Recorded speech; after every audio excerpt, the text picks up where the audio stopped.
Assalamualaikum warahmatullahi wabarakatuh. Hello everyone, welcome back to Albanjari Education.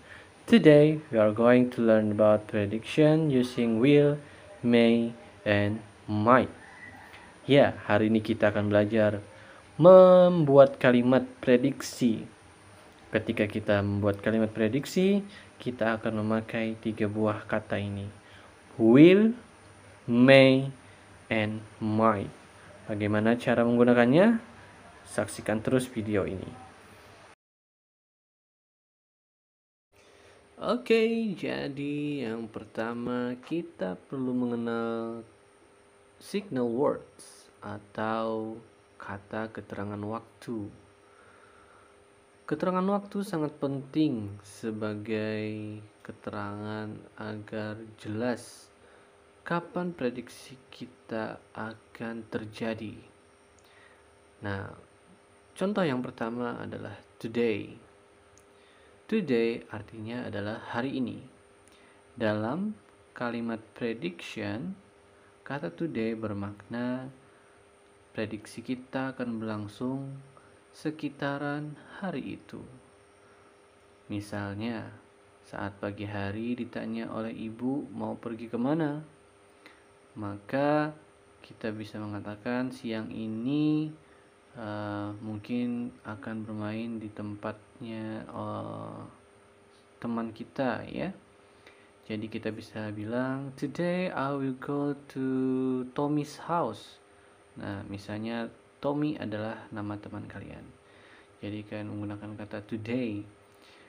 Jadi kalian bicaranya pagi hari, kejadiannya adalah siang. Jadi masih dalam lingkup 24 jam, masih dalam lingkup hari itu. Jadi kalian bisa menggunakan kata today.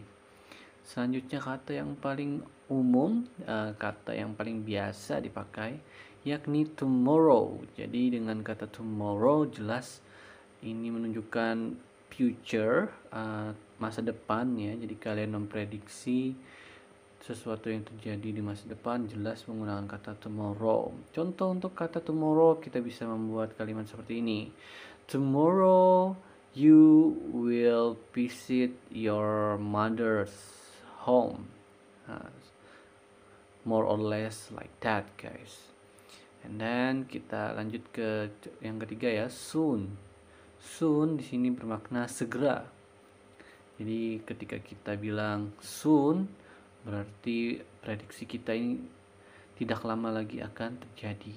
Misalnya ya, kita mendengar suara kendaraan dari jauh, kita bisa bilang ke teman kita, soon Budi will come. Nah, seperti itu. Jadi misalnya sudah terdengar suara kendaraannya, jadi pasti tidak lama pasti muncul orangnya, maka kita bisa menggunakan kata soon. Selanjutnya ada kata someday. Someday bermakna suatu hari nanti.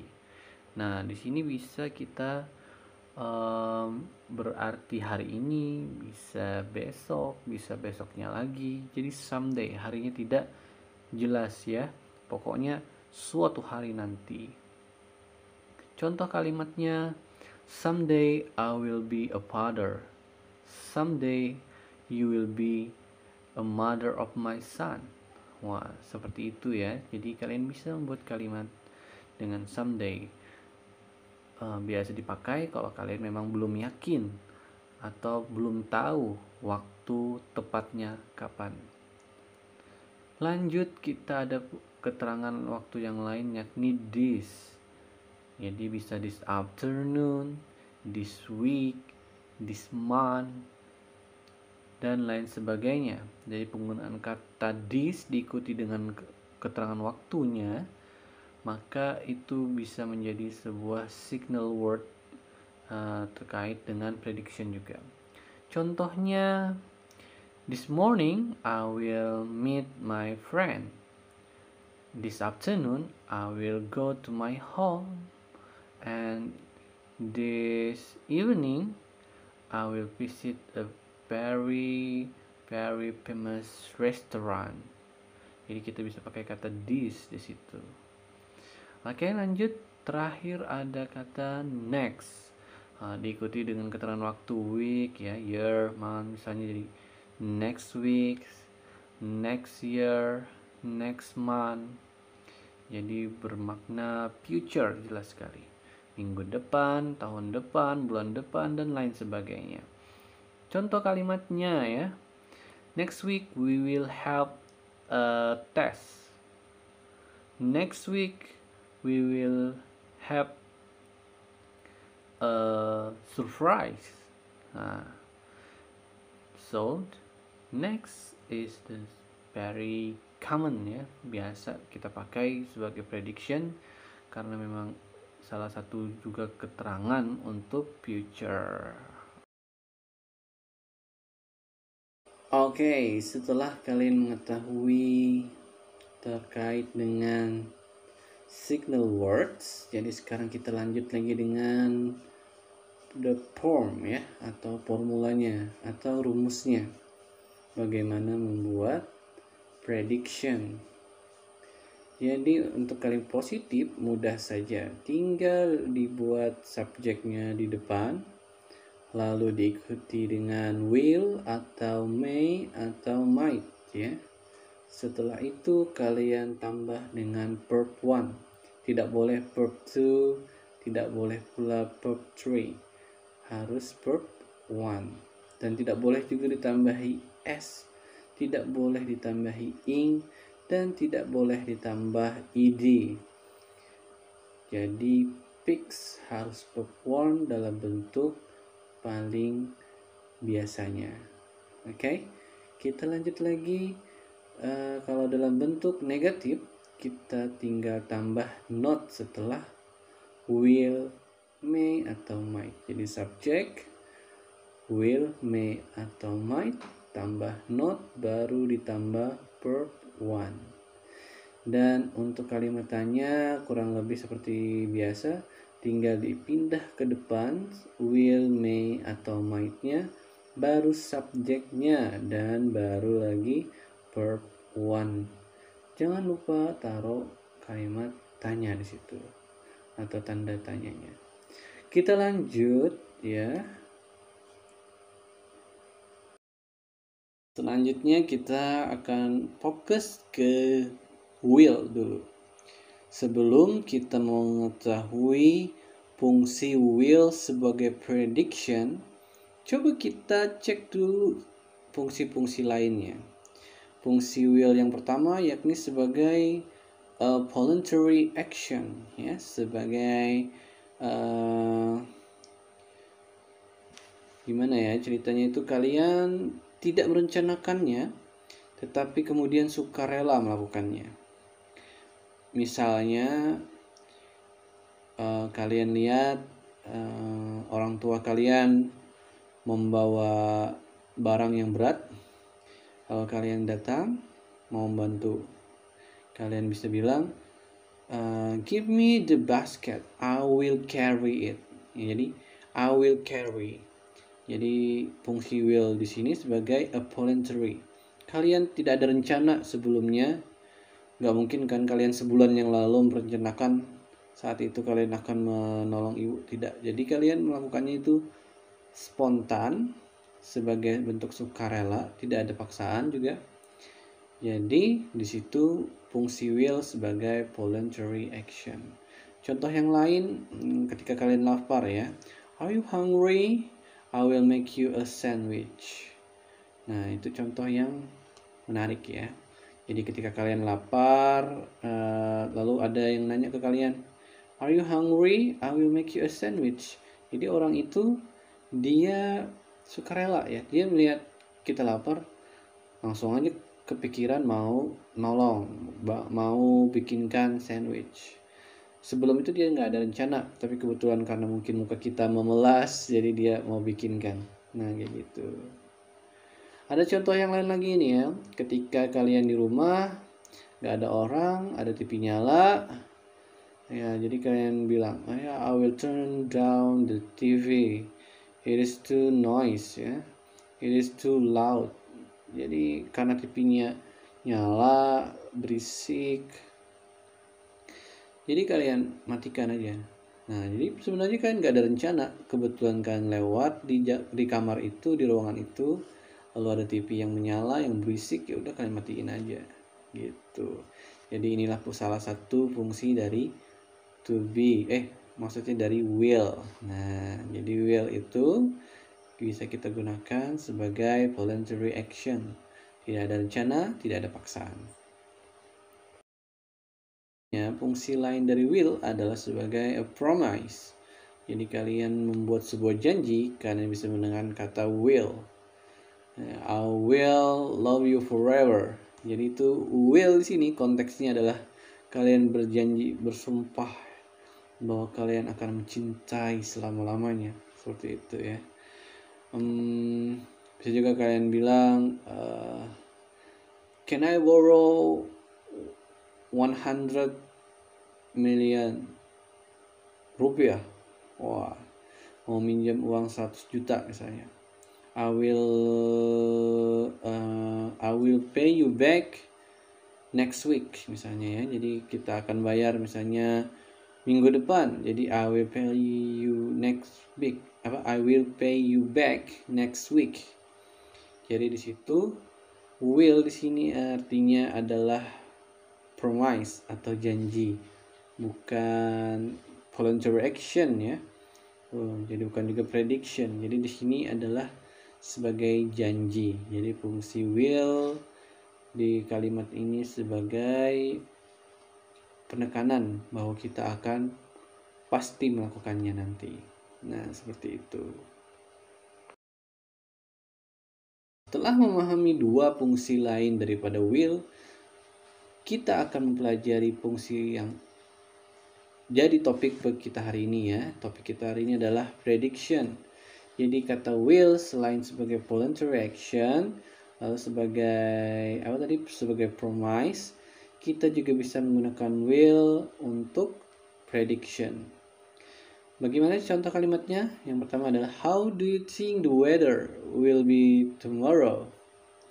Jadi kita bisa bilang I think it will rain tomorrow. I think it will be hot tomorrow. Jadi kalian bisa menggunakan kata will di sini sebagai kira-kira, artinya ya. Kayaknya akan hujan, kayaknya akan panas, kayak gitu. Jadi will bermakna prediction. Nah, contoh lainnya, it won't snow this month. Nggak akan hujan, nggak akan snow itu salju ya. Nggak akan bersalju bulan ini. Jadi kalian memprediksi bahwa tidak akan ada hujan salju atau turun salju selama 1 bulan ini. Setelah kita mempelajari kata will, kita move on. Kita lanjut dengan kata may and might. Jadi selain berarti boleh, may and might bisa berarti kira-kira atau mungkin. Ya, bermakna prediction juga. Nah, bagaimana cara atau contoh kalimatnya? Di sini kita lihat I think I might visit Italy next year. Jadi I think I might. Jadi sama aja ya, might atau might di sini konteksnya sama, mungkin lebih sopan di might. Kalau kita bicara dengan orang yang lebih tua, kita gunakan might sebagai lebih sopan. Tapi kalau untuk pada teman sebaya, kita bisa pakai may. I may visit Italy next week atau next year. Jadi artinya di sini bukan saya boleh pergi ke Italia, bukan, tapi saya kira-kira pergi ke Italia next week. Dalam prediksi saya minggu depan atau tahun depan saya akan pergi ke Italy. Nah, kayak gitu contohnya ya. Contoh yang lain, I might not watch the football game. Nah, situ maknanya kalian kira-kira kayaknya nggak bisa pergi nonton sepak bola atau nonton football, seperti itu. Ya, contoh yang lainnya, I may eat at McDonald's for lunch. Nah, contohnya di sini ya kira-kira mungkin pergi ke McDonald, pergi, bisa juga tidak, karena prediksi. Nah, di situ. Jadi ketika ada orang tanya mau pergi kemana makan siang ini, ke McD aja deh kayak gitu. Ya udah McD. Jadi ketika dalam bahasa Inggris kalian pakai may and might. Kira-kira ke McD kayak gitu konteks Indonesia nya kan. Kita buat ke Inggris, I think I may go to McD. Nah, kayak gitu. Jadi kalian pakai may and at or might sebagai prediction, sebagai ya possibility, kemungkinan ya, sebagai future possibilities, kemungkinan yang akan kalian lakukan di masa depan. Kalian condong akan melakukannya, tetapi ya belum pasti karena belum dikerjakan kayak gitu. Sebagai catatan, dalam kalimat tanya, may and might tidak bisa diletakkan di depan sebagai kalimat tanya dalam hal prediction. Nah, misalnya kalian mau nanya ke orang lain, kalau kata will bisa ya, will you love me forever. Tapi kata may and might nggak bisa. May you love me forever. Beda artinya ya. Might you love me forever. Beda artinya. Tapi kita bisa tetap menggunakan may and might dalam prediction, tetapi tidak di depan, tetapi di tengah. Di depan kalian bisa tambahkan dengan WH question kayak how, what, where, why, when, and so on. Kalian juga bisa pakai yes no question kayak do you, may, did you, may, atau does she may, kayak gitu. Bisa seperti itu. Tapi nggak bisa may you love me forever, nggak bisa. Kalau kalian do you may love me forever, mungkin bisa ya, kayak gitu. Itu semua tadi penjelasan terkait dengan predictions using will, may, and might. I hope the explanation is easy to enter your brain and you will comprehend it forever in your brain. Yeah, I hope it. So, for better understanding, I have a task for you. Writing and speaking tasks. Yeah, there are two tasks by the way. So the first task is write a paragraph, a prediction what will happen in 2099. Yeah, 2099. 2099. Apa yang akan terjadi di 2099? Silahkan kalian tuliskan lalu kirim di Google Classroom. Di sana ada nanti listnya.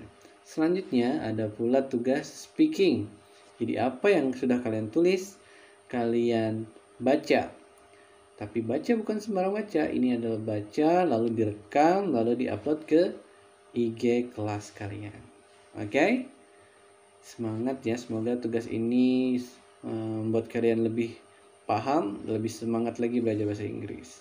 Oke, sampai jumpa lagi. Assalamualaikum warahmatullahi wabarakatuh. Adios amigos.